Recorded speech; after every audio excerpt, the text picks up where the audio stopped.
Radar 70 ചാനലാണ് നമ്മുടെ ഇന്നത്തെ വീഡിയോ. ഒരു സെക്കൻഡ് ഹാൻഡ് ഡൂക്ക് 250 വാങ്ങുന്നതിനെക്കുറിച്ച് ഒരു വീഡിയോ ആണ്. ഡൂക്കല്ല, മറ്റേത് വണ്ടിയായിരുന്നാലും ബുള്ളറ്റ് ആയിരുന്നാലും ഇത് ശ്രദ്ധിക്കുക. അപ്പോൾ നമുക്കിതിപ്പം ഡൂക്കിനെ പറ്റി അത്യാവശ്യം അറിയാമെന്നുള്ള കാര്യങ്ങളൊക്കെ നമുക്ക് പറഞ്ഞു തരാം എന്ന് മാത്രമേ. പക്ഷേ നമ്മളിപ്പോൾ ഒരു വണ്ടി നോക്കാൻ പോകുമ്പോൾ നമുക്ക് ശ്രദ്ധിക്കാനുള്ള എഞ്ചിന് പരമായിട്ടും പിന്നെ അത് കഴിഞ്ഞിട്ട് നമ്മുടെ ബാക്കിയുള്ളതെന്ന് വെച്ചാൽ മേജർ ഇഷ്യൂസ് വരുമ്പോഴാണല്ലോ ഈ വിഷയങ്ങൾ വരുന്നത്. നമ്മളെ ഉള്ള പൈസ കൊടുത്ത് വണ്ടി എടുക്കുമ്പോഴത്തേക്കുള്ള വിഷയം. അപ്പോൾ അതിൻ്റെ ഒരു ചെറിയ ഒരു രീതിയിൽ ഒന്ന് പരിചയപ്പെടുത്താമെന്നുള്ളതാണ് എൻ്റെ. അപ്പോൾ ആദ്യം നമ്മളൊരു വണ്ടി നോക്കാൻ പോകുമ്പോൾ ഒരു സെക്കൻഡ് ഹാൻഡ് വണ്ടി, ബുള്ളറ്റ് ആയിക്കോട്ടെ അല്ലാന്നുണ്ടെങ്കിൽ ഡൂക്ക് ആയിക്കോട്ടെ, ഏത് വണ്ടിയായിരുന്നു ഒരു വണ്ടി എടുക്കാൻ പോകുമ്പോൾ അത് ഫസ്റ്റ് ശ്രദ്ധിക്കുക എന്നുള്ളത് എൻജിൻ്റെ ഭാഗമാണ്. എൻജിൻ സ്റ്റാർട്ട് ചെയ്ത് നോക്കിയിട്ട് സൗണ്ടിൻ്റെ ഭാഗമാണ് ആദ്യം ശ്രദ്ധിക്കുക. ബുള്ളറ്റ് ആണെന്നുണ്ടെങ്കിൽ അതിൻ്റെ ഹൈഡ്രോളിക്കിൻ്റെ സൗണ്ട്, എൻജിൻ്റെ ക്രാങ്കിൻ്റെ സൗണ്ടൊക്കെ വരും. അതൊക്കെ കാര്യം എന്ന് വെച്ച് കഴിഞ്ഞാൽ പിന്നെ ഒരു റിക്വസ്റ്റ് ഉണ്ട്, പോകുമ്പോഴത്തേക്ക് വണ്ടി ആദ്യം വാങ്ങാൻ പോകുമ്പോൾ നമുക്ക് ഒരു മേസ്തിരി അതായിരിക്കും കൊണ്ടുപോകുന്നതായിരിക്കും നല്ലത്. അദ്ദേഹത്തിന് സ്റ്റാർട്ട് ചെയ്ത് നോക്കുമ്പോൾ തന്നെ അറിയാൻ പറ്റും. വണ്ടി ഓട്ടിച്ച് നോക്കുമ്പോൾ ഗിയർ പല്ലിനും എന്തെങ്കിലും പ്രോബ്ലങ്ങൾ ഉണ്ടെന്നുണ്ടെങ്കിൽ അദ്ദേഹത്തിന് ഓട്ടിച്ച് നോക്കുമ്പോൾ അറിയാൻ കഴിയും. അതുപോലെയാണ് എനിക്ക് ഈ വണ്ടി കൊണ്ട് ആദ്യം കാണിച്ചത്. കണ്ട ഇതിൽ ഞാൻ എൻജിൻ സ്റ്റാർട്ട് ചെയ്ത് നോക്കിയായിരുന്നു, കുഴപ്പമില്ല. പക്ഷേ എനിക്ക് ചെറിയൊരു ഡൗട്ട് ഉണ്ടായിരുന്നത് വേറെ ഒന്നുമില്ല, സ്റ്റമ്പ് എന്ന് വെച്ചാൽ ഇതേപോലെയുള്ള വണ്ടിക്ക് സ്റ്റമ്പ് തട്ടിയിട്ടുണ്ടോ, അല്ലെന്നുണ്ടെങ്കിൽ സ്റ്റമ്പിന് എന്തെങ്കിലും ഓയിൽ ലീക്കിൻ്റെ പ്രശ്നമുണ്ടോ എന്നൊക്കെ നമുക്ക് ഒരു കാഴ്ചപ്പാടിൽ നമുക്ക് മനസ്സിലാവും. പക്ഷെ മനസ്സിലായില്ലെങ്കിൽ നമ്മൾ എന്ത് ചെയ്യുന്ന, വണ്ടി കൊണ്ടുവന്ന് അവർ കൊണ്ടുവരുമ്പോൾ നമ്മൾ വീട്ടിലാണ് വണ്ടി ഇരിക്കണമെങ്കിൽ ചെന്ന് നോക്കിയിട്ട് നോക്കുമ്പോൾ തുടച്ച് വെച്ചിരിക്കും. ആരും പറ്റിക്കണമെന്നല്ല ഞാൻ പറഞ്ഞത്, പക്ഷേ എങ്കിലും നമ്മൾ വണ്ടി കൊണ്ടുപോയി ഒന്ന് ഈ റോട്ടിൽ നോക്കുക, അല്ലെന്നുണ്ടെങ്കിൽ ഈ ഫ്രണ്ട് ബ്രേക്ക് പിടിച്ചിട്ട് ഒന്ന് ആക്ഷൻ ചെയ്ത് നോക്കുക, കയറി ഇരുന്നിട്ട് കേട്ടോ. അപ്പോൾ ഓയിലിൻ്റെ ലീക്ക് ഉണ്ടെന്നുണ്ടെങ്കിൽ അറിയാൻ പറ്റും. അത് അത്രയും അറിയാമെന്നുള്ളവരൊക്കെ അറിയാൻ പറ്റുള്ളൂ. പക്ഷേ ഈ നമ്മളൊന്ന് ഓട്ടിച്ച് നോക്കുക, ഒരു കിലോമീറ്റർ ഓടിച്ച് ഒരു കട്ടറിൽ കൂടി ചെറുതായിട്ട് ഒരു കട്ടറിൽ ചെന്ന് ചാടുമ്പോൾ ഈ ഓയിൽ ലീക്ക് ഉണ്ടെന്നുണ്ടെങ്കിൽ മാറും. അത് ഒന്നാമത്തെ പ്രശ്നം. പക്ഷെ അതെന്തുകൊണ്ട് വരണമെന്ന് ചോദിച്ചു കഴിഞ്ഞാൽ ഓയിൽ സീല് ഡാമേജ് ആയിരുന്നാൽ വരും കേട്ടോ. അപ്പോൾ ഈ വണ്ടി നമുക്ക് ഓയിൽ സീല് കംപ്ലൈൻ്റ് ആണെന്ന് കരുതി നമ്മൾ വർക്ക്ഷോപ്പിൽ കൊണ്ടുപോകാനായിട്ട്, അല്ലെങ്കിൽ വണ്ടി വാങ്ങിച്ചതിന് ശേഷമായിരിക്കും നമുക്ക് മനസ്സിലാവണം ഈ സ്റ്റമ്പ് ബെൻഡ് ആയിക്കഴിഞ്ഞാലുള്ള പ്രശ്നം. ഇതാണ് ഞാൻ ഈ വീഡിയോ എടുക്കാനുള്ള മെയിനായിട്ടുള്ള ഒരു കാര്യം. ഇതാണ് കാര്യം എന്ന് വെച്ച് കഴിഞ്ഞാൽ ഇനി വന്നാണ് കണ്ട് ഇവിടെ ഒരു ചെറിയൊരു പാടുണ്ട്, കണ്ടായിരുന്നു? ഈ പാട് ഏതിലോ തട്ടിയതാണ് വണ്ടി.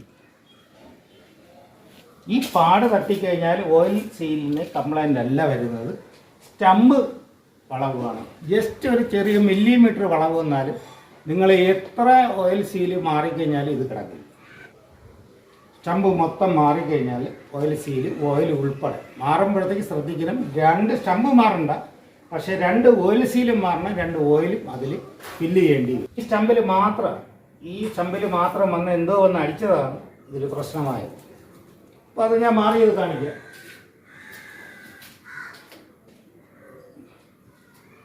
ഇതാണ് നമ്മൾ മാറിയത്. ഇത് നോക്കുമ്പോഴത്തേക്ക് നിങ്ങൾക്ക് മനസ്സിലാവില്ല, ഇത് 1 മില്ലിമീറ്റർ മാറിക്കഴിഞ്ഞാൽ തന്നെ വിഷയം ഉണ്ടാകുന്നു. കൂടുതൽ കട്ടറിൽ ചാടുമെന്ന് ഞാൻ പറയുന്നത്, ചെറിയൊരു കട്ടറിൽ ചാടിക്കഴിഞ്ഞാൽ ഇത് മനസ്സിലാവും. ഇതാണ് വിഷയം. രണ്ടാമത്തെ കേസ് വരും. എൻജിൻ്റെ റൈറ്റ് സൈഡിലോട്ട് വരുന്ന ഭാഗത്താണ് നമ്മുടെ എൻജിൻ ഓയിൽ ലെവൽ നോക്കുന്ന ഭാഗം കേട്ടോ. ഫസ്റ്റിൽ കാണുന്ന ആ മാർക്ക് അത് മാക്സിമമാണ്.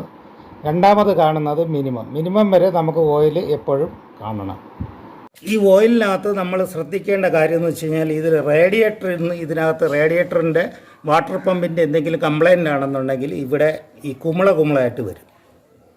അതാണ് മെയിൻ എൻജിൻ്റെ വർക്കാണെങ്കിൽ വരുന്നത്. ഞാൻ ആദ്യം പറഞ്ഞത് നമ്മൾ ശ്രദ്ധിക്കണം പെട്ടെന്ന്. പക്ഷേ ഇത് നമുക്ക് മേജറായിട്ട് നോക്കേണ്ട കാര്യം, ഇതിനകത്ത് നമ്മൾ സെൻട്രൽ സ്റ്റാൻഡിൽ നിർത്തിയിട്ട്, ഇത് സെൻട്രൽ സ്റ്റാൻഡില്ല എടുത്തില്ല, സെൻട്രൽ സ്റ്റാൻഡിൽ നിർത്തുമ്പോഴത്തേക്ക് നമുക്ക് ഇതിനകത്ത് പത പോലെ വന്നു കഴിഞ്ഞാൽ കൂളണ്ടും എൻജിൻ ഓയിലും കൂടെ മിക്സായിട്ടെന്നാണ് കരുതുന്നത്. ഇതാണ് മേജറായിട്ടുള്ള ഇതിൻ്റെ പണി. പിന്നെ ഇതിനെ പറ്റി ഫുൾ വീഡിയോ ഞാൻ ചെയ്യാം. ഇതിൻ്റെ എൻജിൻ ഓയിൽ ചേഞ്ച് ചെയ്യണം, ബാക്കി കൂളണ്ട് ചേഞ്ച് ചെയ്യണം, പിന്നെ ഇതിൻ്റെ സിഗ്നൽ ബുഷ് മാറണം. അങ്ങനെ എല്ലാം കൂടെ ഈ വണ്ടിക്കുണ്ട് പണി. നമ്മൾ പറഞ്ഞിട്ടാണ് അയാൾ ഈ വിലയെന്ന് പറഞ്ഞാൽ ഈ വണ്ടി ഇപ്പോൾ കൊടുത്ത വിലയെന്ന് വെച്ച് കഴിഞ്ഞാൽ 167 രൂപ കൊടുത്ത് കക്ഷി ഇവിടെ നമ്മളൊരു പയ്യനാണ് കേട്ടോ. അടുത്ത നമ്മളെ ഹാൻഡിൽ ബാറാണ്. ഹാൻഡിൽ ബാർ വെറുതെ മാറ്റിയതേ ഉള്ളൂ. എന്ന് വെച്ച് കഴിഞ്ഞാൽ അദ്ദേഹത്തിന് ഇതാണ് ചെറിയ ഒരു ഇത് വന്നിട്ടുണ്ട്, അതുകൊണ്ട് അങ്ങനെ കക്ഷി മാറിയെന്നേ ഉള്ളൂ. അങ്ങനെ വണ്ടി മേജർ ആക്സിഡൻ്റ് ആയിട്ടുള്ള ഒരു വണ്ടിയൊന്നുമല്ല. ഇത് 36,000 കിലോമീറ്റർ ഓടിയിട്ടുള്ളൂ. അപ്പോൾ ഇതിന് ഏകദേശം അയാൾ പറഞ്ഞത് 1,80,000 പറഞ്ഞത്, 1,80,000 രൂപ. പക്ഷേ അത് നമ്മൾ ബാർഗെയിൻ അവരാണ് ചെയ്തത്. 250 ആണ്, ഡൂക്ക് 250 ആണ്. വലിയതായിട്ട് ഓടി അലയാത്ത വണ്ടിയുമാണ്.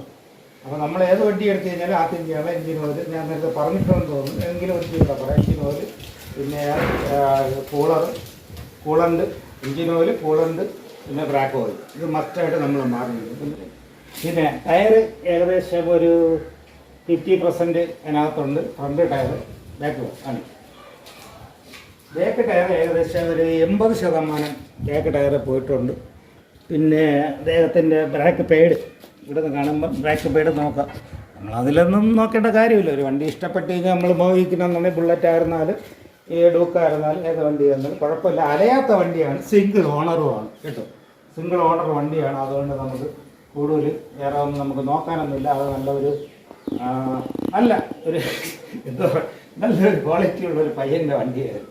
അത് നമ്മൾ ആദ്യ വണ്ടി എടുക്കുമ്പോൾ അറിയാമല്ലോ. ഇപ്പോഴത്തെ ഡൂക്കൊക്കെ കൊണ്ടുപോകാൻ നമ്മൾ റോഡിലൊക്കെ നമ്മൾ കണ്ടിട്ടുണ്ട്. പക്ഷേ ഇതൊന്നും അല്ലാത്തൊരു വണ്ടിയാണ്. എല്ലാം കൂടെ നോക്കിക്കഴിഞ്ഞാൽ സെറ്റപ്പ് കുഴപ്പമൊന്നുമില്ല. നല്ലൊരു വണ്ടി, നല്ലൊരു കിലോമീറ്റർ. പിന്നെ ഞാനും ഓടിച്ച് ട്രയലൊക്കെ ചെയ്ത് നോക്കിയത് ഷോക്കപ്സറിന് ബാക്കി ഇതേ ഉള്ളൂ കംപ്ലൈൻറ്റ്. ഇത് ഞാൻ പറഞ്ഞാണ് മാറ്റി കൊടുത്തത് കേട്ടോ. ഞാൻ പറഞ്ഞു ഷോക്കപ്സറിന് ലീക്ക് ഉണ്ട്, അതുകൊണ്ടാണ് കക്ഷി ഷോക്കപ്സർ മാറ്റി ഫുൾ പണിയും ചെയ്താണ്. ഈ പണിയെല്ലാം ഫുള്ളും ചെയ്തിട്ടാണ് അദ്ദേഹത്തിന് വണ്ടി കൊടുത്തത് കേട്ടോ. വേറെ ഒന്നുമില്ല, വേറെ നമുക്ക് നോക്കാനൊന്നുമില്ല. പിന്നെ ഈ മീറ്റർ പക്കയാണ്, ജെന്യൂൻ കിലോമീറ്ററാണ് ഓടുന്നത്. പക്ഷേ ഇത് നമുക്ക് അങ്ങോട്ടും ഇങ്ങോട്ടൊക്കെ മാറ്റാം. ഇലക്ട്രോണിക് കിലോമീറ്റർ, കാറിൻ്റെതായിരുന്നാലും കിലോമീറ്റർ, ബൈക്കിൻ്റെ ആയിരുന്നാലും അങ്ങോട്ടും ഇങ്ങോട്ടുമൊക്കെ ചേഞ്ച് ചെയ്യുക. ഇലക്ട്രോണിക് എന്ന് പറഞ്ഞിട്ട് ചെയ്യാൻ പറ്റില്ലെന്നുമല്ല, നിസാര നിമിഷം കൊണ്ട് ഇതൊക്കെ ചെയ്യാൻ നമ്മളേലും ഓപ്ഷനുണ്ട്. പക്ഷേ നമ്മൾ അന്തസ്സായിട്ട് പറയണമെന്നുണ്ടെങ്കിൽ ഇതൊന്നും ചെയ്തിട്ടില്ല എന്നുള്ള ഒരു ഇത് വണ്ടി നമ്മൾ എടുക്കുക കേട്ടോ. അപ്പോൾ അത്രയേ ഉള്ളൂ. പിന്നെ ബാക്കി കാണാൻ നല്ല അത്യാവശ്യം വൃത്തിയൊക്കെ ഉണ്ടായിരുന്നു. അതുകൊണ്ട് നമ്മൾ ഈ വണ്ടി അയാളെ പറഞ്ഞ് എടുക്കാൻ പറഞ്ഞു. ഓക്കെ. പിന്നെ എൻ്റെ ഒരു ചെറിയൊരു ഇതുണ്ട്. പിന്നെ ചെയിൻ സ്പ്രോക്കറ്റ് അയാൾ മാറിയിട്ടുണ്ട്. ചെയിന് ലൂബ് ചെയ്യണം. 2020 മോഡലാണ് കേട്ടോ. 2019 ലാസ്റ്റാണ് വണ്ടി. അത് കൂടെ 2019 ലാസ്റ്റാണ് വണ്ടി. ചെയ്തതിന് വണ്ടി എടുത്തതിന് ശേഷം ചെയിന് ലൂബ് ചെയ്യാത്തതുകൊണ്ട് ഒരിക്കൽ ഇയാൾ ചെയിൻ സ്പ്രോക്കറ്റ് ചേഞ്ച് ചെയ്തിട്ടുണ്ട്. പിന്നെ നമുക്ക് അത്യാവശ്യത്തിൽ പയ്യന്മാരെ ഒരു ചോയ്സാണ്, അവരവർ ഇഷ്ടമാണ് ഈ വണ്ടി. Duke 250 cc, 290 cc. പക്ഷേ അത്യാവശ്യം 200-200-200-നെക്കാളും 250 കുറച്ചും കൂടെയൊക്കെ നമ്മുടെ ബുള്ളറ്റ് കൊണ്ടുപോകുമ്പോൾ നമ്മളെ മുമ്പ് കയറി ഹായ് കാണിച്ചിട്ട് പോകാനുള്ള എല്ലാ പരിപാടിയും ഇതിനകത്ത് സിംഗിളായിട്ട് യൂസ് ചെയ്യാൻ കുഴപ്പമില്ല. പിന്നെ വരുമ്പോൾ മറ്റുള്ള കാര്യവും ടാങ്കായിരുന്നാലും ശരി, പിന്നെ മറ്റുള്ള എല്ലാ മറതും വേറെ തട്ടോ മുട്ടോ അങ്ങനെയൊന്നുമില്ല. എഞ്ചിൻ ഓയിൽ ചേഞ്ച് ചെയ്യണം. പിന്നെ അത് കഴിഞ്ഞ് കൂളണ്ട്, പിന്നെ ബ്രാക്ക് ഓയിൽ, ബ്രാക്ക് ഫ്ലൂയിഡ്, 2 ബ്രാക്ക് പെയിൻ. ഏത് വണ്ടി എടുത്തു കഴിഞ്ഞാൽ ഇതാണ് നമ്മൾ ഫസ്റ്റ് ചേഞ്ച് ചെയ്യുക. ഒന്ന് സർവീസിൻ്റെ ചെയ്യും കുട്ടപ്പനായിട്ട്. പക്ഷേ എനിക്ക് റിക്വസ്റ്റ് ഉണ്ട്, ഈ വണ്ടി എടുത്തെന്ന് പറഞ്ഞുകൊണ്ട് ഒരു 60-70-80 രൂപയിൽ മക്കളെ നിങ്ങളാരും പോകരുത്. ഇതെൻ്റെ എളിയ ഒരു റിക്വസ്റ്റാണ്. AK റൈഡർ സെവൻ ഈ ചാനൽ കാണുന്നത് ഒന്ന് സബ്സ്ക്രൈബ് ചെയ്യും, ഒന്ന് ലൈക്ക് ചെയ്യും, ഒന്ന് ഷെയർ ചെയ്ത് കൊടുത്താൽ ഇതേപോലുള്ള കാര്യങ്ങൾ നമ്മൾ ഇനി വീണ്ടും ഓരോ വണ്ടികളെ പറ്റി നമ്മൾ അങ്ങോട്ട് അയച്ചു.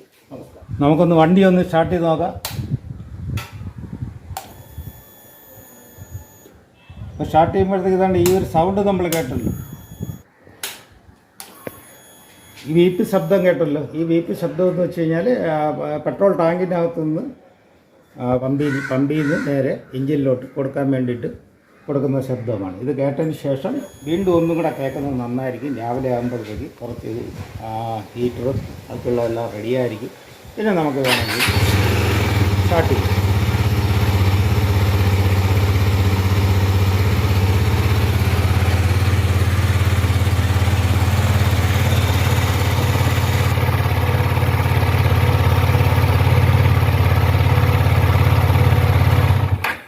സ്റ്റാർട്ടിങ് വരുമ്പോൾ 7 കഴിഞ്ഞാണ് സ്റ്റാർട്ട് ആവണമെന്നുണ്ടെങ്കിൽ വൺ വേ ക്ലച്ചിൻ്റെ പ്രോബ്ലമായിരിക്കും. അതെല്ലാം നോക്കി തന്നെ എടുക്കണം. ഇത് വേണ്ട ഒരൊറ്റ കിക്കിലാണ്, ഒരൊറ്റ സ്റ്റാർട്ടിങ്ങിലാണ്, ഒരൊറ്റ ഇതിലാണ്. അപ്പോൾ ഇതിൻ്റെ വൺ വേ ക്ലച്ചിന് ബാക്കിയുള്ള ഒരു കുഴപ്പമില്ല. വണ്ടി നല്ല സ്മൂത്താണ്, നല്ലതാണ്. ഓക്കെ, ഇത്രയും ഒക്കെയാണ് നമ്മുടെ ഇന്നത്തെ വീഡിയോ ഇഷ്ടമായാൽ ഒന്ന് ലൈക്ക് ചെയ്യുക. ഒപ്പം സബ്സ്ക്രൈബ് ചെയ്യാത്ത ഭായിമാരുണ്ടെങ്കിൽ ഒന്ന് സബ്സ്ക്രൈബ് ചെയ്ത് അടുത്തുള്ള ബെല്ലൈക്കണും കൂടെ ഒന്ന് ഇനേബിൾ ചെയ്താൽ നമ്മൾ ഇനിയും ഇടുന്ന പുതിയ വീഡിയോകൾ നിങ്ങൾക്ക് കാണും. Okay, thank you.